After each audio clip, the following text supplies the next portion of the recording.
¿Puedes hacer el chat? Ya. Sí. Perfecto. Buenos días. Buenos días. ¿Efi era? ¿Efi? Efi. Efi. Buenos días. ¿Cómo estás? Estoy bien, bueno, como con la fatiga después de un año muy movido, pero es una cierta fatiga que también me hace perder un poco el control y decir, pues mira, ahí me rindo, ¿no? En estos momentos que vivo. Así que con esta energía te encuentro, José.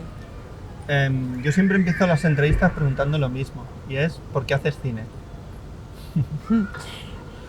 Si te puedo como responder de manera acotada, diría, si hago cine es porque el cine me hace a mí. Es decir, yo no creo que sea yo que lo hago, sino que soy yo lo que sucede mientras se hace. Entonces, mientras eso siga pasando, me gustará seguir haciendo películas. He leído que primero estudias psicología y luego fotografía, Sí. ¿vale? Cuéntame un poco esto, ¿por qué no directamente fotografía? ¿Por qué psicología? Aquí hay como una historia un poquito divertida. Claro, sabes que no somos muy conscientes, ¿no? Cuando decidimos... Muy jóvenes. Claro, nadie tampoco como que nos asesora Yo no demasiado tenía ni bien, idea. al menos en mi generación, ¿no? Y claro, hay ciertas como expectativas, ¿no? Y en mi generación, todas las mujeres, por ejemplo, mi madre, mi abuela, como que pensando que yo podría ser la que se liberaría, ¿no? de un estatus más patriarcal, la idea era estudiar para poder ser independiente. Entonces, ¿qué podría ser esos estudios, ¿no? Algo que te pudiera dar un estatus bien potente. Entonces, tienes que ser médico. No me decían abogado, menos mal, pero médico sí, ¿no? Y yo decía, no, yo no puedo ser médico, vamos. Tenía siempre y aún tengo muy mala memoria, entonces me era imposible pensar el proceso de poderme meter en esto. Entonces me metí en una escuela de letras, o sea, que era como un colegio, o sea, que solamente podría llevar a estudios pues, de literatura y tal, pero también daba la posibilidad de psicología. Psicología no era mi primera elección. Y bueno, cuando ya les había convencido que no iba a ser médica, ¿no? De repente los resultados pues, de los exámenes aquellos que nos colocan en la universidad en Grecia me dieron una plaza en la Universidad de Psicología. Entonces dije, bueno, pues lo voy a aceptar. Y entonces cada viene mi abuela y me dice, ¿ves? Al final has hecho lo que yo quería, vas a ser médica. Pero bueno, o sea, supongo que si había puesto esta opción de la psicología, era más la intuición de que yo podría llegar a saber algo más de mí misma, ¿no? No era el afán como de ayudar a la gente, ¿no? Una cosa como de servicio social. No era exactamente eso. ¿Era autopsicoanalizar? Yo creo que sí. Conocer cómo funcionan estos mecanismos, ¿no? Emocionales, psíquicos, relacionados con nuestras ideas, nuestras maneras de relacionarnos con los demás. Y luego decreta Barcelona. En Barcelona, estudios fotográficos. Los mismos estudios que nuestro querido Óscar Fernández. Exacto. ¿Y por unos qué años fotografía? después. ¿Por qué no cine directamente? Yo es que ya desde el segundo año en psicología, es que ya me relacioné con un grupo allí que hacían fotografía. Y se abrió un mundo. O sea, yo nunca había tenido en las manos una cámara y empecé a utilizar, ¿no? Carete, blanco y negro, revelar. Era una cosa, vamos... Lo tuyo, era lo tuyo. Y pasaba horas, a veces cuando pasaba... encuentras la isla del tesoro. Exactamente. Encuentras el tesoro. El tesoro, o sea, cada imagen, además parar esa imagen, ¿no? Y mirarla ahí, pasaba horas. A veces pasaba toda la noche en el laboratorio. Hipnotizada. Tenía un gato y lo llevaba conmigo en el laboratorio. Y era, o sea, solo tenía que tener como cuidado de que no bebiera ninguno de los líquidos, ¿no? Claro, porque si no te quedabas sin gato. Gato. Así que estábamos ahí los dos, de vez en cuando nos mirábamos, pero esta era mi compañía. Y porque también durante la noche no iba otra gente, ¿no? Y yo había conseguido pues tener ese momento de absoluta soledad, porque es un momento como de introspección muy fuerte para mí. El mirar una única imagen y tratar como de decidir cómo abordarla en sus matices y por qué paras en esta y todo el proceso de revelar y de imprimir y tal, da tiempo como para pensar mucho, ¿no? En por qué esa imagen. ¿Por qué? Porque es una lucha, como llevarla a la luz, que se quede, ¿no? Y así que descubrí que tenía esta pasión de las imágenes ahí. También fue descubrir otra cosa, creo, que era la necesidad de ser visto de alguna forma. Porque yo no lo tenía muy fácil ponerme delante de las miradas de la gente. Y estudiando, por ejemplo, psicología, me di cuenta de que nunca había hecho este ejercicio de hacer presentaciones en público. Y cuando nos pidieron hacer este tipo de presentaciones como, digamos, bueno, lo que se tenía que hacer en tareas de clase, ¿no? A veces me quedaba en blanco. O sea, yo había preparado mucho las cosas, pero no... escénico, ¿no? Que decían. Claro, y algunos me vinieron como a Yo también lo tenía aconsejar. En el colegio esto. Es duro. Y me dijeron, mira, igual tú tienes algo de agorafobia, puede ser. Entonces yo pensé, hostia, eso es que claro, ¿qué es lo que me está pasando, no? Entonces, claro, viendo como el camino, porque el tiempo es muy relativo, de aquel momento hasta ahora, que estoy delante de esta cámara y estamos hablando y bueno, puedo más o menos ser yo, ¿no? Es que yo he enchufado la cámara, pero ya llevamos hablando, esta es la segunda vez que hablamos, el segundo intento de entrevista. Es cierto. O sea, sí puedo decir eso. Llevamos rato hablando y yo soy, por lo general, muy lenta. Ya. O sea, es muy quizá pautado. El mundo va muy rápido, ¿no? Sí. O sea, incluso películas que son como rápidas, yo siento que tengo como una especie de retraso, ¿no? Que no puedo seguir ni la trama. Van demasiado rápidos y yo necesito otro tiempo. Claro. Es que no. Tiempo. Sí.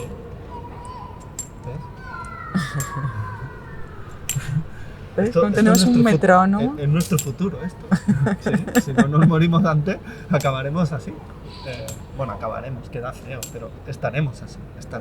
Me gusta más. Transitaremos. ¡Ay, más bonito aún! En fin. Luego conoces a la gente de Gris Media y ahí empiezas a dirigir cosas. Es que en realidad Gris Media comienza de una aventura también.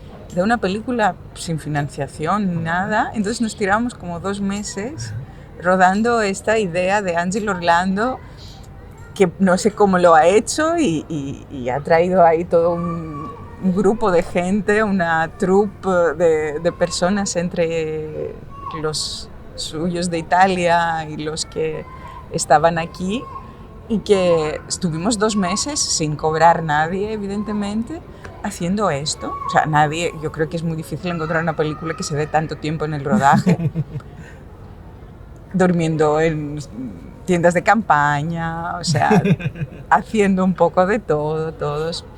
Y es verdad que, bueno, ahí hice la cámara, pero fue muy linda la experiencia.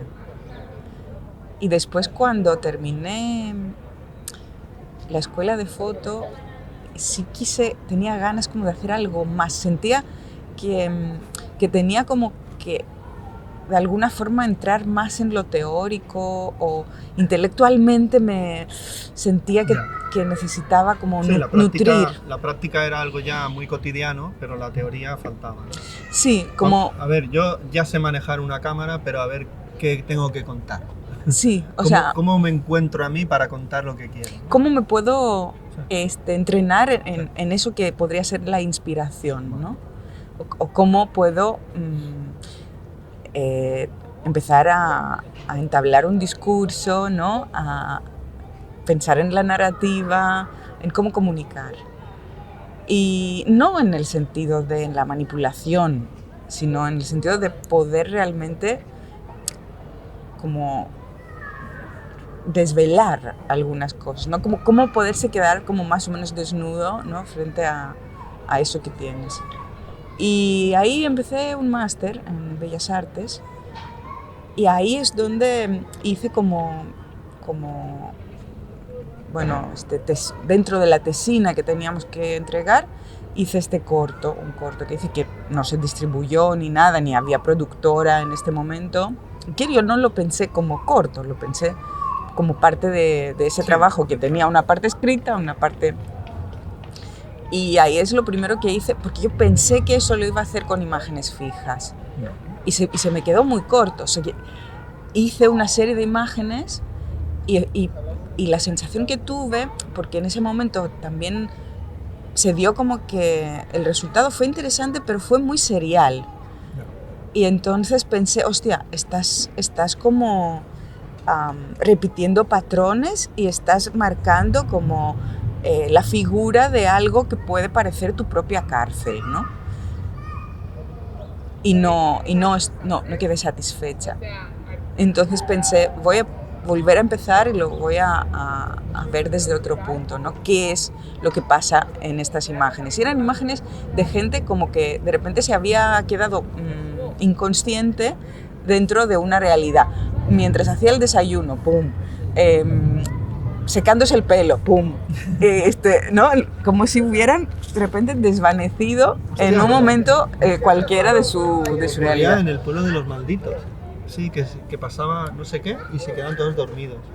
Y después cuando pasaba, volvían a despertaban. Ese momento inconsciente, ¿no? Y entonces yo en ese momento pensé que todo esto tenía que ver con una necesidad de ser visto, de ser querido, ¿no? Y también de perder el control.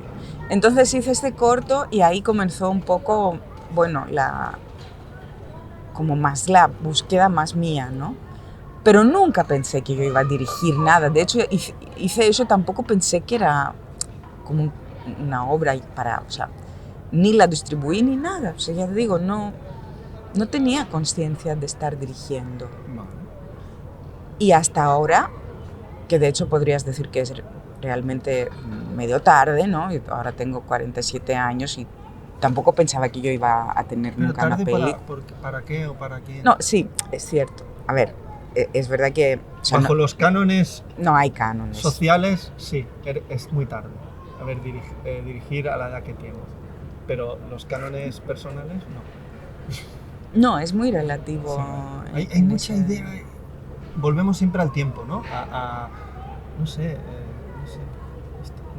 Yo no lo entiendo, realmente no lo entiendo. No sé, hay gente con 80 años que va a la universidad, ¿y por qué no? Y eso es maravilloso, claro. Seguro que le apetece. Y eso tiene que ver con esto que te digo, que yo siento que soy más lenta, o sea, sí. Pero bien, eso es el tiempo. Bueno, tienes tu tiempo. Comparado con el de la mayoría, es más lento. ¿O no? ¿Quién sabe eso? Habla de todo. No sé. Es cierto, o sea, sí. Solo lo digo por el hecho de que yo no fui ambiciosa en este sentido. Es decir, no pensé, bueno, no tuve el sueño de ser directora. Ya.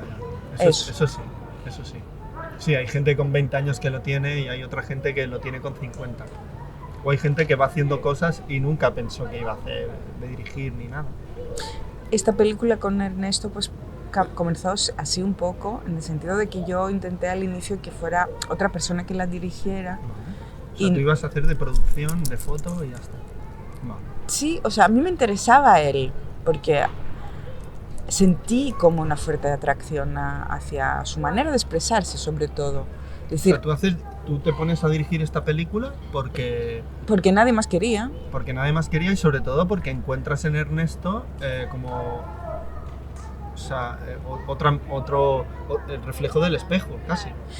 Cierto, pero es a veces esto, ¿no? Es decir, que yo me defino por negación, como, ¿no? Sí. Por lo que todos los demás no quieren hacer, Vale. entiendo que yo sí quiero, ¿no? Vale. Pero no me había yo como aceptado en mí misma de que yo era la que quería realmente, Sí. ¿no? Que así era. Bueno, primero a lo mejor había un miedo, una inseguridad y, ¿no? Al principio que lo haga otro mejor. Que lo haga estoy otro para inseguro, yo esconderme yo detrás. estoy detrás, ¿no? Exacto. Pero luego te das cuenta de que no, de que Ernesto apareció en tu vida porque lo tienes que dirigir tú. Porque contando su historia vas a contar la tuya también. Es el espejo reflejo, ¿no? Esto. Al Sí. final Ernesto no te elige a ti porque sí. Te elige a ti porque había algo de más. Es como aquello cuando hemos hablado de la cámara. Es La fuerte cámara filma eso. cosas que tú no ves. Pues Ernesto vio cosas en ti, por eso te lo ofrece a ti y no a otra persona. Lo ofreció a más personas, Vale. pero tampoco nadie le respondió. Vale. Pero tú le respondiste por algo. Sí. ¿Y tú por qué le respondiste realmente? ¿Fuiste consciente de esa respuesta o lo haces de una manera inconsciente? Porque No, ahí está la clave. fui consciente. Vale. Lo único que... O sea, claro, yo recibo este primer email de él, me resulta muy conmovedor. O sea, yo leo esas palabras y es como que por donde las coja veo que hay algo muy especial, muy extraño. Por un lado, digamos, hay una persona que tiene el coraje de decir a la primera, sin conocer a quién se dirige, que él, ¿no?, es una persona que usa violencia. Y lo hace de una manera que también es enternecedora en el sentido que es honesto. Es decir, él dice, sí, yo no me considero mala persona, pero yo hago cosas horribles. Ya. Entonces ya de por sí tiene un interés, por un lado, de que es como un momento maduro de su vida, de poder como encontrarse con alguien que es consciente de cosas y que además está preparado para verbalizarlas de una manera que resulta interesante, ¿no? Porque tiene una poesía en decir las cosas así. Es que conmueve porque es auténtico, porque es muy directo, una conexión que no creo que se dé muchas veces en la vida de alguien que usa violencia con todo el conflicto que esto supone en su día a día, ¿no? Yo no conocía ni conozco, ni me ha pasado otra vez que alguien me viniera a decir yo, ¿no? Soy maltrato.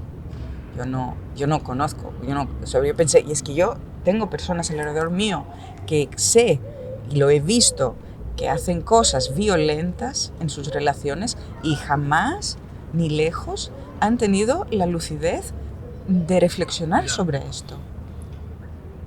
Es que Ernesto estaría en un punto emocional muy profundo, para llegar a esto. Él, claro, tenía, o sea, esa conciencia de hace muchos años y además se encontraba en un momento en el que prácticamente asumía que él había fracasado en cambiar. Es decir, que es un momento muy extremo. Es realmente como estar en el borde de un acantilado, ¿no? Yo le encuentro en ese momento, creo, en el que puede saltar o puede no saltar, pero está ahí, Sí. en esa cuerda floja, ¿no? Que ese es un momento muy liberador porque como que lo tiene todo perdido, no tiene miedo. Ya, es consciente de dónde está. Pero él dentro de sí... Hay mucha gente que no es consciente, que está en el mismo punto y todavía no lo sabe. Él al menos lo sabe. Pero ¿cómo te planteas una película así? Porque, wow. Es que claro, todo ha ido mutando, porque yo al inicio, cuando... Claro, él me propone una ficción, ¿no? Sí, porque hay una novela. Hay una novela y él también, igual que yo, quiere esconderse pues detrás de aquello, ¿no? De alguna forma tenemos cosas, yo encuentro que tenemos cosas similares, como si este mundo de la carencia emocional y de inicialmente identificarse con el ser que no merece ser amado, ¿no?, nos hace como familiares, ¿no? Como partes de la misma gran familia. Y encuentro que al leer su novela, su manera de expresarse, por mucho que era naif, tenía mucho que ver con la manera que tenía yo de escribir. Escueto, sin adornos, frases cortas, cortadas sin terminarse. Entonces, siento como que esa persona la conozco, pero no la persona, sino la manera de sentir el mundo. Las emociones. Y eso también me emociona muchísimo, ¿no? Entonces yo sé que él quiere hacer una ficción, yo sé que él escribe así, y claro, digo, yo ficción, no tiene, no, absolutamente no. Entonces lo voy a decir. Cuando ya, digamos, me decido revelar que soy mujer y quién soy de verdad, nos encontramos, era un encuentro online, de hecho, en el que él se conectó desde la biblioteca de su pueblo, estaba súper bien peinado y se presenta diciéndome que he venido aquí, estoy listo para la entrevista, como si fuera una entrevista de trabajo, ¿no? Y ahí le planteé pues un documental, ¿no? Enseguida, vorágine de preguntas, ¿eso qué quiere decir? ¿Qué voy a aparecer? ¿Qué tal? ¿Qué cual? ¿Y puedo cambiar mi nombre? Pues por supuesto, te puedes llamar como tú quieras. A mí me parece que eso es irrelevante, pero ¿se me va a ver? Pues sí, se te va a ver y se te va a escuchar. Pues entonces no hace falta que me cambie el nombre. Entonces ha ido como... Ya no necesito la máscara. Exacto. Voy a ser yo. ¿Y cómo vamos a trabajar? Yo ahí me di cuenta de que realmente esa idea de la ficción, es decir, que yo sentí desde bien pronto que alguna cosa, o sea, que esos deseos que él tenía tenían que ver con algo más del poder transformador que puede tener la representación. Y entonces entramos en ese juego de sí utilizar esa ficción de alguna forma, ¿no? También tiene una necesidad de dejar testimonio, ¿no? Y también es lo que tú decías, que es como que ese acto de representación se convierte en un objeto intangible que puede ser un portal en el tiempo. Sí. Entonces, para mí, dejar memoria. Esa memoria que él tenía, dejar su memoria, ¿no? Era el acceso a todo su pasado. Es decir, que para nosotros este dispositivo de la representación y de la novela podría llegar a ser la manera como de estar presentes en cualquier momento de sus recuerdos, ¿no? Había un crítico del Ángel Fernández Santos que yo, de hecho, creo que aprendí a escribir sobre cine y a ver cine a través de su escritura. Él era crítico de cine, fue guionista del Espíritu de la Colmena de Erice, co-guionista, fue co-guionista también de Paco Regueiro, un cineasta que hizo varias películas. Pero él decía eso, ¿no? Que lo importante son las películas, porque los cineastas se mueren. Y lo que queda son las películas. Porque en las películas siempre están vivos. Tú ves El Espíritu de la Colmena y Erice está vivo en la peli, aunque no lo veas, está vivo. Ana Torrent está vivo, claro. Teresa Quimper está vivo, Fernando Fernán Gómez, que ya ha fallecido, pero en el cine siempre estará vivo. Y esa idea de que el cine está vivo siempre, la realidad nos mata. Bueno, nos mata, nos morimos en la realidad, pero en el cine no. Y no hablo de ficción, hablo de cine, que estaría por encima de ficción, realidad, documento. No, eso fuera, eso son etiquetas, es el cine. ¿Vale? Él lo decía así. Y claro, Ernesto Juan, ya forma parte del cine. Sí, o sea, nunca vivo, mejor estará vivo en la película. Dicho. Siempre. Sí, es un lugar, la película. Y su testimonio ha quedado ya, su testimonio. De hecho, la película es muy metacine también, porque la película se está produciendo a medida que se está pensando todo el rato. Y dialogando entre ellas, totalmente. Porque además, ¿en qué momento aparece tu voz? Tú tenías que aparecer tu voz. De hecho, también hay alguna imagen tuya, pero también buscando esa distorsión, ¿no? Está como distorsionada, porque no se te ve bien, se te ve la mirada, un poco el rostro, pero ¿en qué momento aparece tu voz? ¿En qué momento vas a contar la historia de Ernesto y también tu historia? había ya desde el inicio la idea de que mi historia apareciera, pero no en ese grado que aparece. Yo tenía, digamos, ya algunas cosas pensadas, escritas antes de rodar, y pensaba que yo quizás podría hablar con Ernesto en tiempo real, ¿no? Dentro de la película. Y no lo conseguí, o sea, no fui capaz en ese momento. A lo mejor haría falta más tiempo que no tuvimos, ¿no? Entonces, ese diálogo no se podía dar bien en la realidad. Convertirte tú en un personaje también de la película. Había pensado eso, pero no fui capaz después de hacerlo. O sea, de encontrar esa intimidad, o sea, no se dio, como tú dices, no se dio. No sé. Y la circunstancia no se da. exacto. Entonces,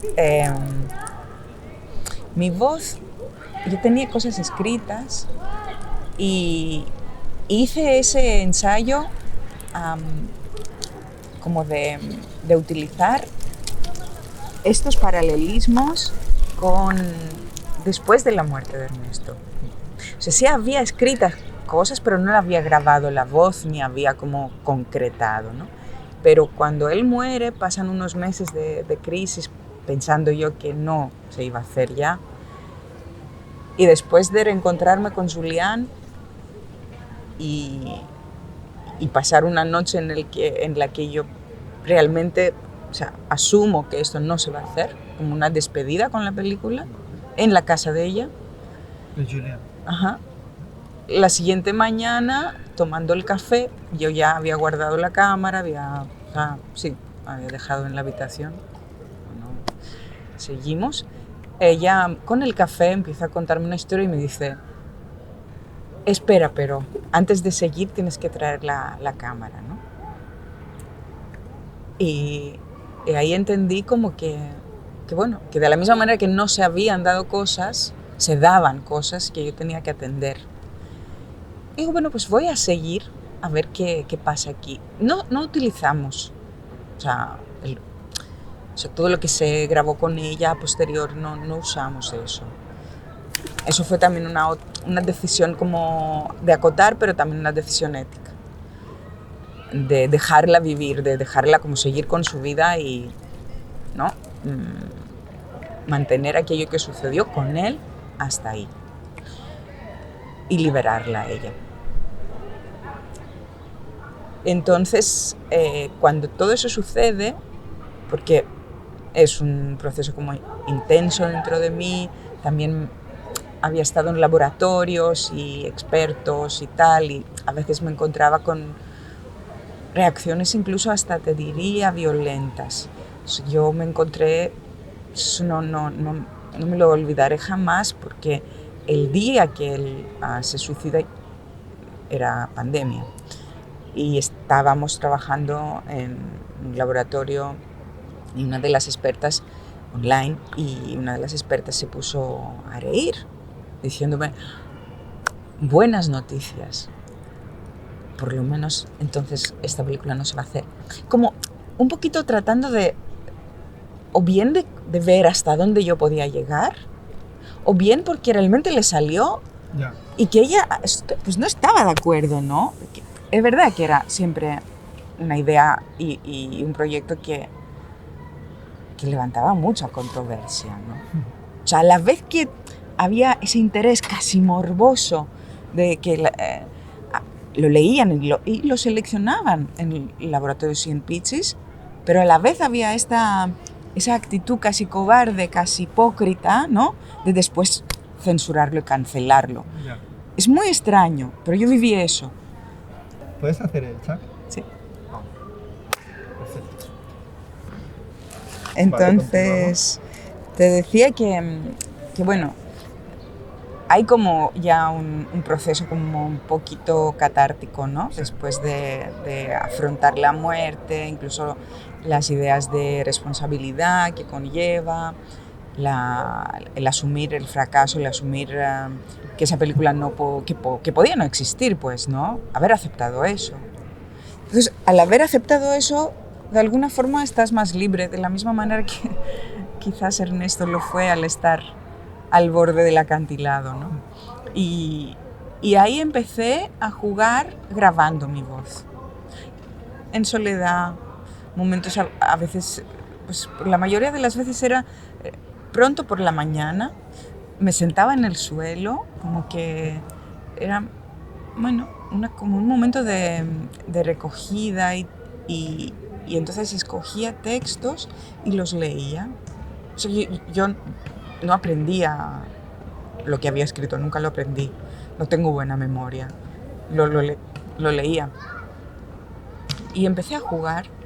Entonces, esa voz, cuando se hacían esos ensayos de ponerla con las imágenes, me sorprendió mucho como la reacción, ¿no?, alquímica que producía. Y entonces tenía pequeñas piezas que para mí funcionaban, que para mí emocionalmente funcionaban. Es decir, no tenía o sea, como decir, una estructura, no tenía. Como cápsulas, ¿no? Pero capsulitas. Exacto. Y entonces ahí, en ese momento, digamos, de 2020, cuando nos seleccionan para la alternativa, para presentar esto, creo que eran 12 minutos que presentamos. Y ahí apareció por primera vez ya mi voz. Y lo primero que salió, o sea, lo más fuerte para mí, era ese pequeño texto del sueño de los indigentes. Creo que representa bastante bien como el centro, ¿no?, de necesidad de la película, porque es eso, ¿no?, de sentir que está ahí, ¿no?, la cuestión de si merezco o no ser amado. Ser un indigente no es ser un indigente porque te faltan cosas. O sea, realmente, si tú eres un indigente, aunque seas un indigente literalmente, tampoco es porque te faltan cosas. En ese lugar de la indigencia, donde yo me identifico, donde Ernesto se identifica, donde yo también en ese momento descubro que identifico a mi padre, se da el primer encuentro con la voz. Increíble lo que viene una idea de otra persona que no conoces de nada y te acabas destapando cosas tuyas profundamente muy personales y que nadie más sabía. Increíble, ¿eh? Sí, de hecho, este proceso. No lo esperaba. Incluso había cosas que yo casi no es que había olvidado, sino que pensaba haber olvidado. Bueno, que no está muy bien eso de no hablar tu idioma.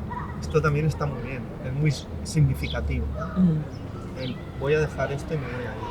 Pero en realidad, como dice Antonio Muñoz Molina, uno cambia de lugar, pero no de emociones, ¿no? Exacto. Claro, uno no puede borrarse.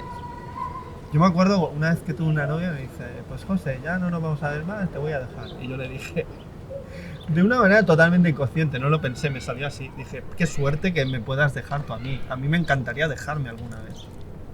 Qué lindo. Pero yo no puedo, no soy capaz de hacerlo. A mí me encantaría dejarme. Eso sí. Este mes me dejo. Estoy agobiado de mí. Y estoy tratando no también. Sí. Pues no se ha encontrado la manera. Tanta tecnología y no se encuentra esta manera. Sería fabuloso poder dejarse de quién eres y convertirse en otro y volver a esa primera idea, ¿no?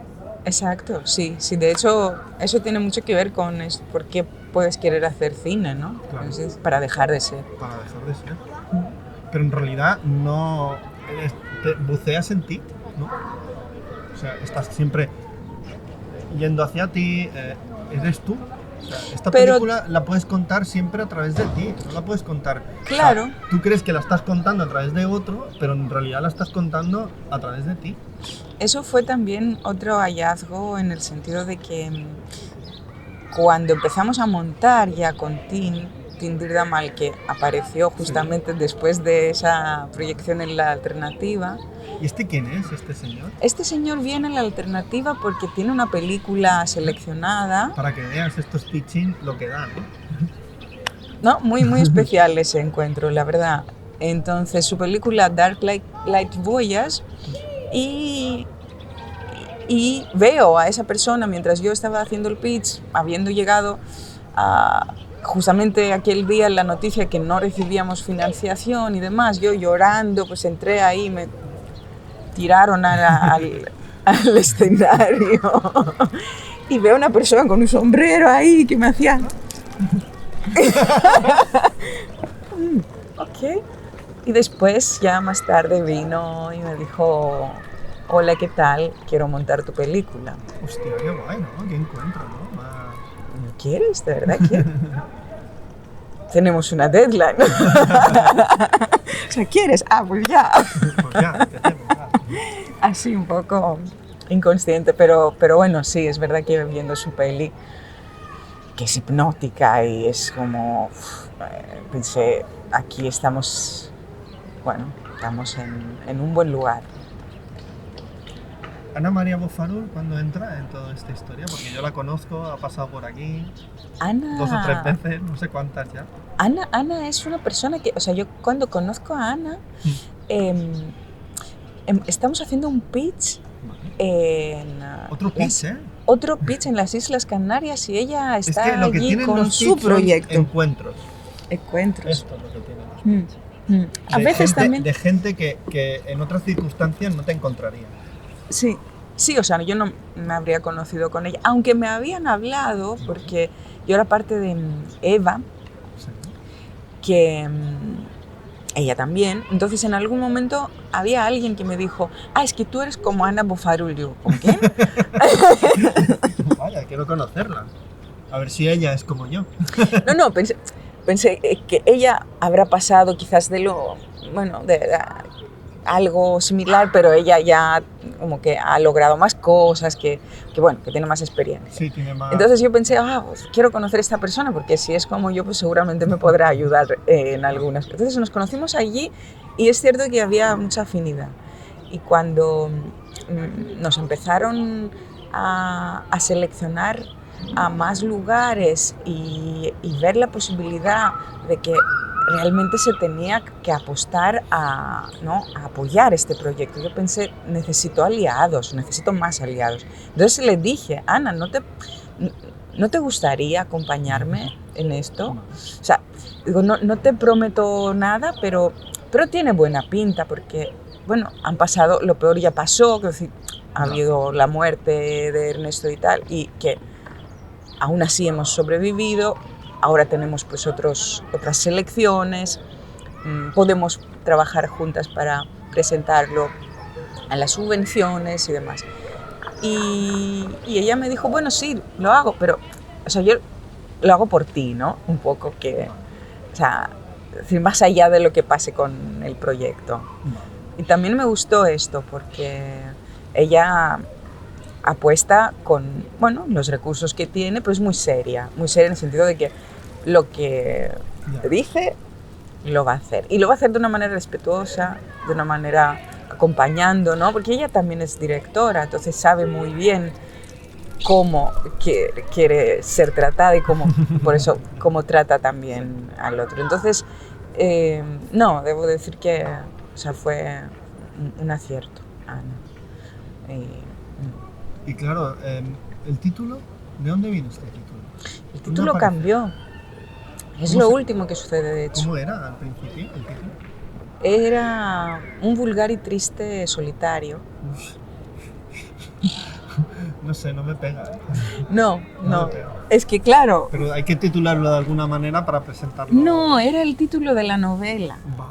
Entonces yo pensé, lo llamamos así como la novela, que era también un poco decantaba la emoción, ¿no? Sí. De sentirse carente y todo eso. Pero claro, ya la historia no era él, entonces no representaba la película.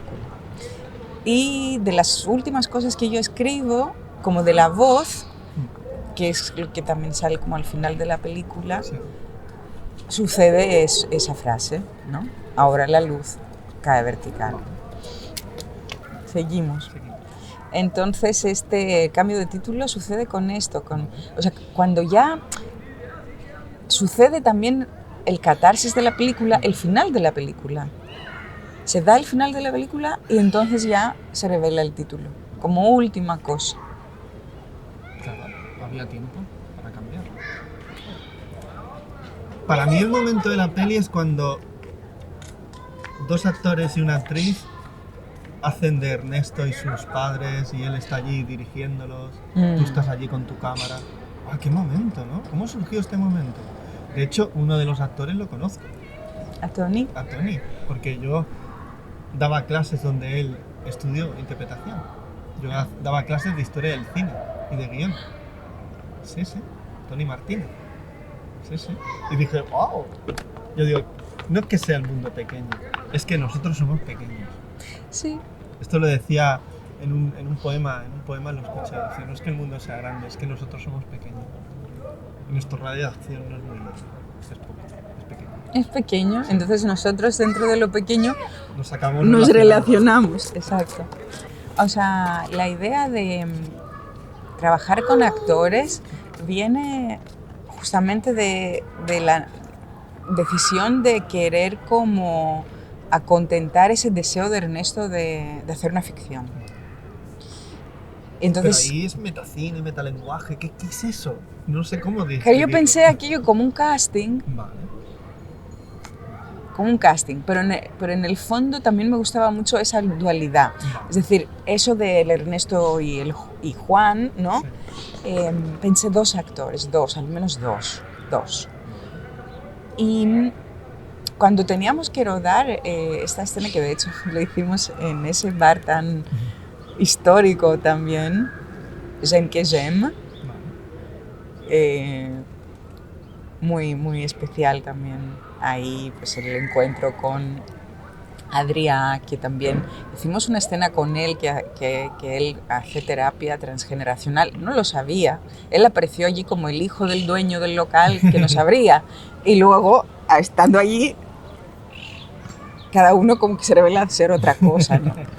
Y sí, o sea, no entró en la película finalmente él, pero hay grandes momentos con él, trabajando como tratando de aplicar algunos principios de la terapia transgeneracional con Ernesto. Y esto lo pensamos como pues un ensayo de ver qué daría, ¿no? Yo le dije a Ernesto que íbamos a hacer esto, pero no le dije qué escena sería. O sea, no le dije que existía un pequeño guión con las partes de los actores. Yo eso no se lo dije.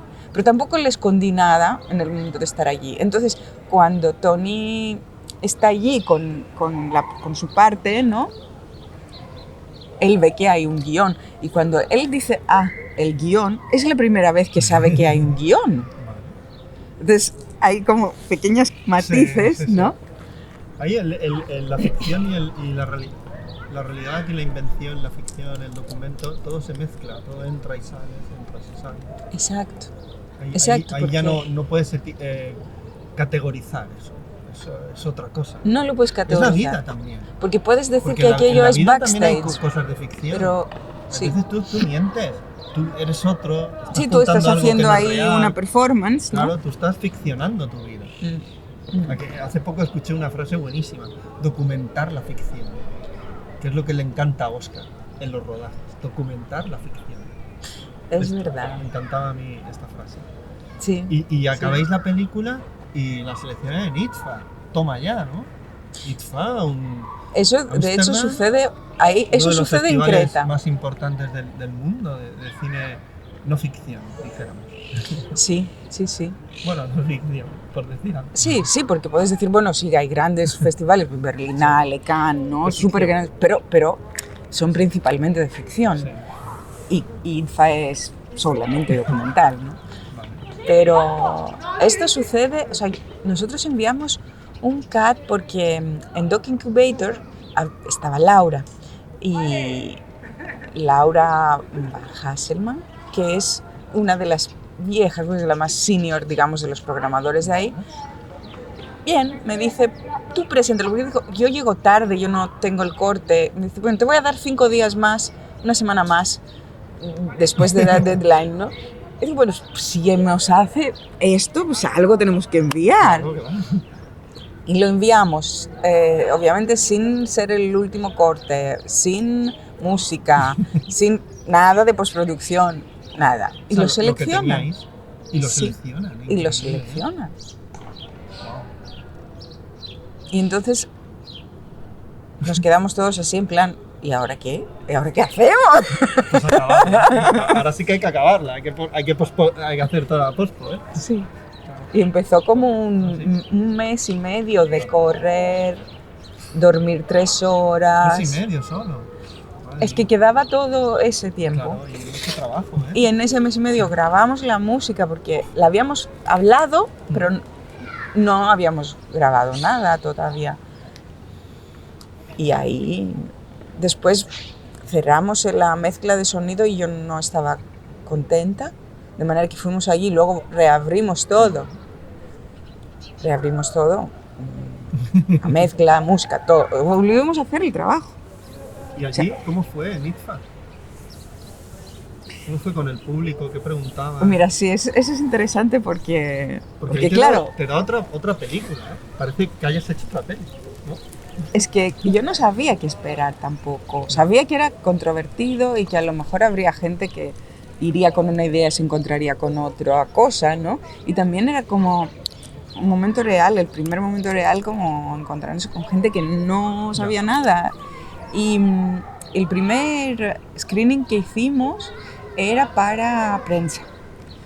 Entonces, en ese screening, la Miriam, que hacía de PR, me dice, yo te digo que igual ni vengas, porque estos screenings son muy crueles, porque sabes cómo son, ¿sabes? Hay gente que viene 10 minutos y se va. Ya.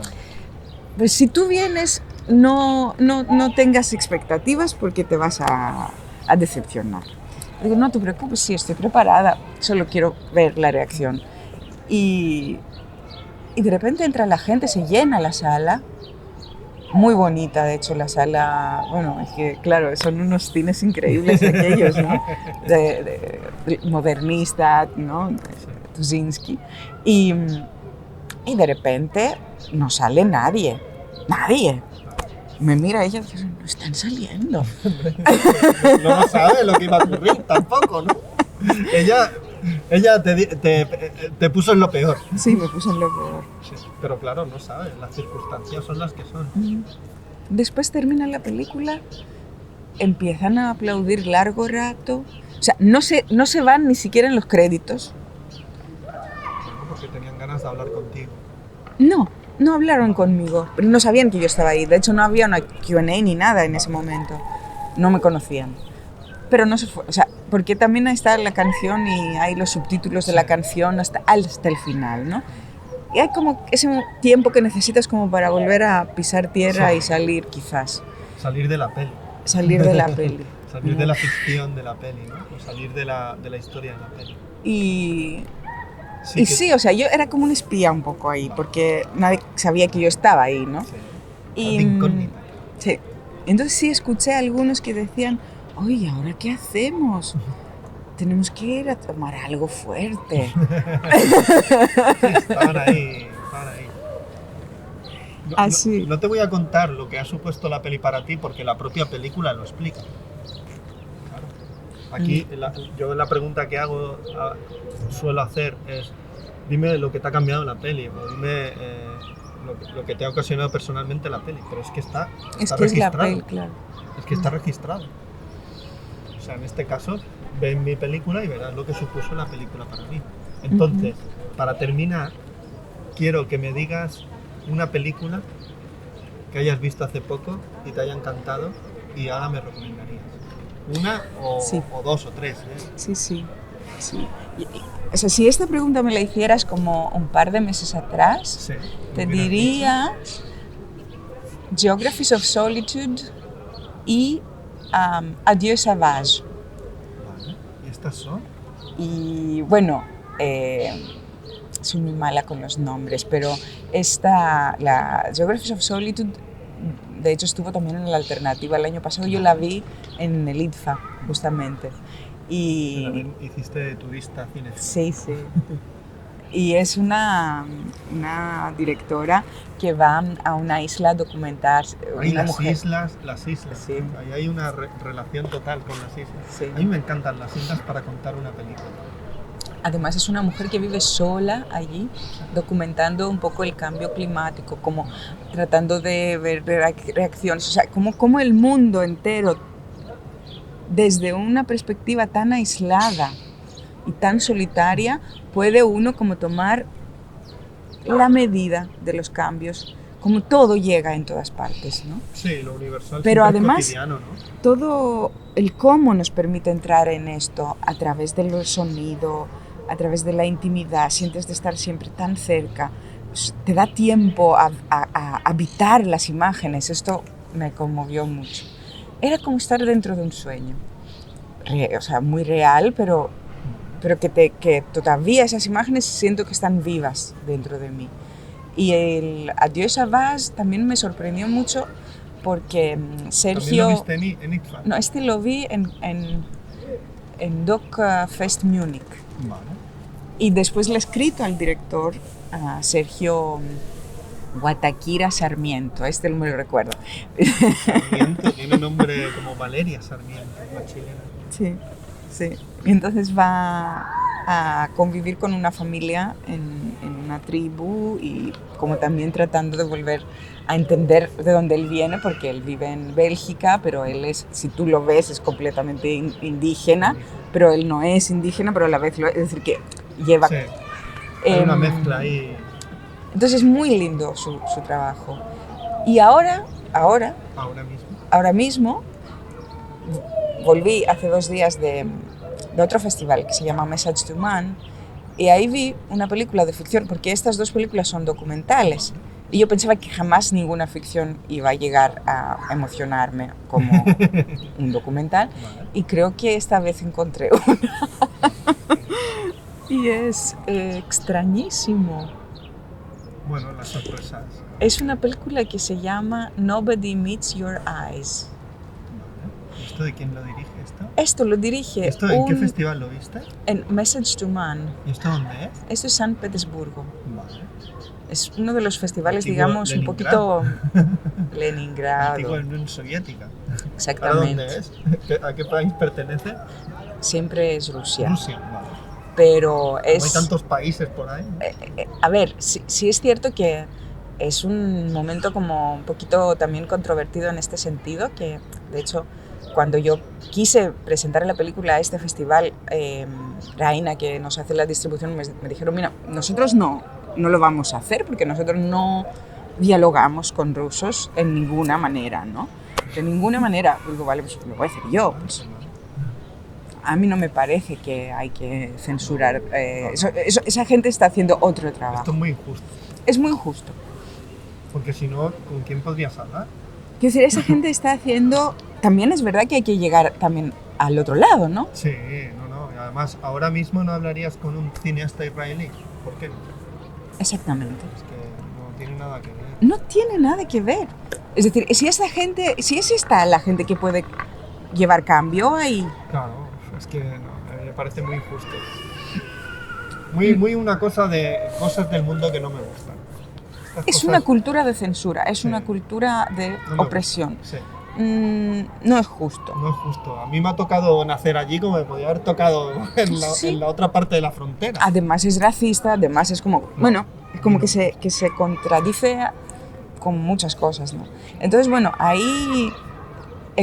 o sea, esta sorpresa, porque el mismo programador que programa los documentales, de la sección de los documentales, hace esa selección que llama New Voices, que es una selección de ficciones muy especial. Y ahí veo esta película de un director islandés, que su nombre es complicadísimo y mi memoria malísima, pero tiene 20 años. 20 años. Es su trabajo de fin de escuela, una película rodada con teléfono Nokia, viejo. Jamás, o sea, de una belleza. Estas imágenes que parecen el Super 8 de la era digital, o sea, de una belleza, de una intimidad Y además tenía mucho sentido porque la cámara es la que hace visible las historias, es decir, que es gente que por un motivo u otro, hay dos historias, hay una chica, adolescente, joven, que piensa que no puede ser vista si no es a través de una cámara. Entonces su primera relación amorosa se da con alguien que además siempre es a través de una cámara. Y la otra es la relación de un padre con su hija, que tienen que afrontar el hecho de que la madre abandona a la familia, desaparece y la buscan, o bien por Google Maps, y en el mismo, ¿no? El Google Maps, quien alguna vez la atrapó por el barrio, ¿no? Sí. Y la hija de repente diciendo, vamos a visitar a mamá, ¿no? Y la visitan allí. Y entonces la hija... Con el Google Maps ya no te puedes esconder. Increíble. Y además llega un momento, ¿no?, cuando ya las imágenes vuelven a cambiar y la madre desaparece del barrio. ¿Y dónde estaba? ¿Dónde estoy yo?, preguntaba ella, ¿no? ¿Dónde estoy yo? Si mamá está allí, ¿dónde estoy yo? Porque ella quería estar con ella, ¿no? Interesante. Y luego pasa eso, que ese conflicto, ¿no?, de perder a la mamá conlleva un conflicto con el padre, como si de repente necesita culpar a alguien, ¿no?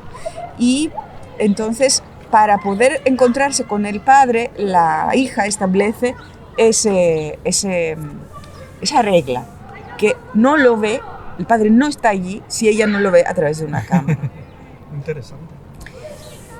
Entonces yo sentí ahí como, bueno, ese núcleo otra vez, ¿no?, de la desesperada necesidad de ser visto. Yo digo que igual yo también soy de esas criaturas que tienen esa necesidad desesperada de ser vistas y de pertenecer a la misma imagen con alguien más, ¿no? Pues sí, un placer hablar contigo. Muchas gracias por tu peli, por tu tiempo. Me lo pasé muy bien contigo. Yo siempre digo hasta la próxima película. Gracias, gracias. Muy lindo, muy lindo.